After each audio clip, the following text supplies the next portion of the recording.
আমি এখন দাঁড়িয়ে আছি ফ্রান্সের প্যারিস শহরের পাশে অবস্থিত একটি শান্ত গ্রামে।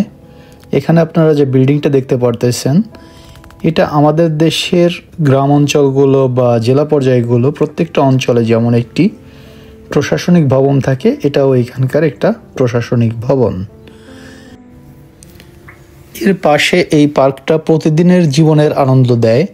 শিশুরা খেলছে, কেউ বসে গল্প করছে, কেউ বই পড়ছে। সব মিলিয়ে এই নীরবতা আর জীবনের ছন্দ একসাথে গ্রামকে প্রাণবন্ত করে তোলে। পার্কের পাশ দিয়েই কিন্তু রয়েছে একটি খাল, এবং এই খালের ভিতর আমি কিছু পাতি হাঁস দেখতে পেলাম। তারা ঠিক আমাদের দেশের যে হাঁসগুলো আছে সেই রকমই, তবে এটা কিন্তু উন্মুক্ত। একটু দূরেই গ্রামের মাঠে কিশোররা ফুটবল খেলছে। তাদের চিৎকার, হাসি, উল্লাস এই গ্রামের নীরবতার ভিতর এক ধরনের প্রাণের ছোঁয়া এনে দেয়। এখানে খেলাধুলা কেবল সময় কাটানো নয়, এটা বন্ধুত্ব, আনন্দ ও শৃঙ্খলার প্রতীক।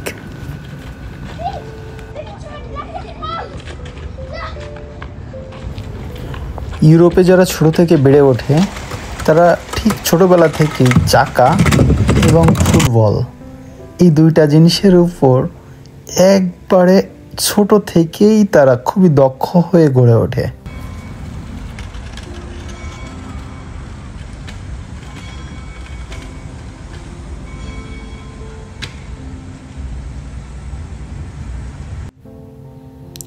গার্জিয়ানরা তাদের বাচ্চাদেরকে এনে পার্কে এভাবেই ছেড়ে দেয়, যাতে করে তারা নিজেদের মতন করে হাঁটতে পারে, চলতে পারে, স্বাধীনভাবে বিচরণ করতে পারে। একটা দেশ কতটা উন্নত সেটা মূলত ডিপেন্ড করে তার গ্রামগুলো কতটা উন্নত। কারণ প্রত্যেকটা দেশের যে শহরগুলো আছে সেখানে অবশ্যই সব ধরনের আধুনিক ফ্যাসিলিটিসগুলো থাকে, এটা স্বাভাবিক। কিন্তু তার গ্রামগুলোতেও যদি সব ধরনের সুযোগ সুবিধা প্রান্তিক পর্যায় পর্যন্ত পর্যাপ্ত পরিমাণে থাকে, তবেই বলা যায় যে একটি দেশ উন্নত। সেদিকটা থেকে বিবেচনা করতে গেলে এই গ্রামে আমরা দেখতে পারতেছি যে এখানে স্কুল আছে, কলেজ আছে, ব্যাংকিং ফ্যাসিলিটিসের জন্য ব্যাংক রয়েছে, যেগুলো আপনি চাইলেই আপনি ইজিলি মুভমেন্ট করতে পারবেন।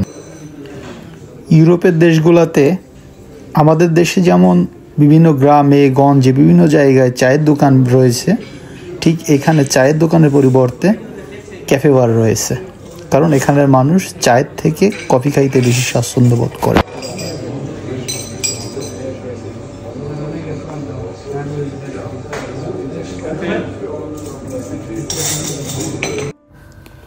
বিকালের আকাশ গ্রামের দিকে আরও বেশি মনোরম হয়ে ওঠে।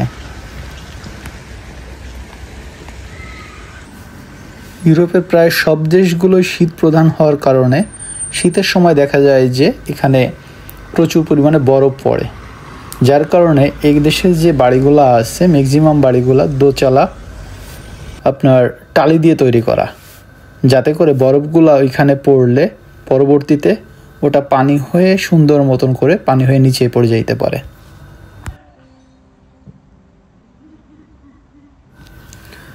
উন্নত দেশ মানে শুধু অর্থ নয়, উন্নত দেশ মানে এমন জীবন যেখানে মানুষ প্রকৃতির সঙ্গে তাল মিলিয়ে বাঁচে, যেখানে প্রশাসন কাছাকাছি, সুযোগ সুবিধা হাতের নাগালে, আর প্রতিদিনের জীবনটা সুন্দরভাবে বয়ে চলে।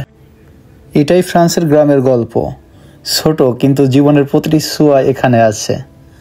শান্তি, সৌন্দর্য আর উন্নতির এক নিখুঁত মেলবন্ধন।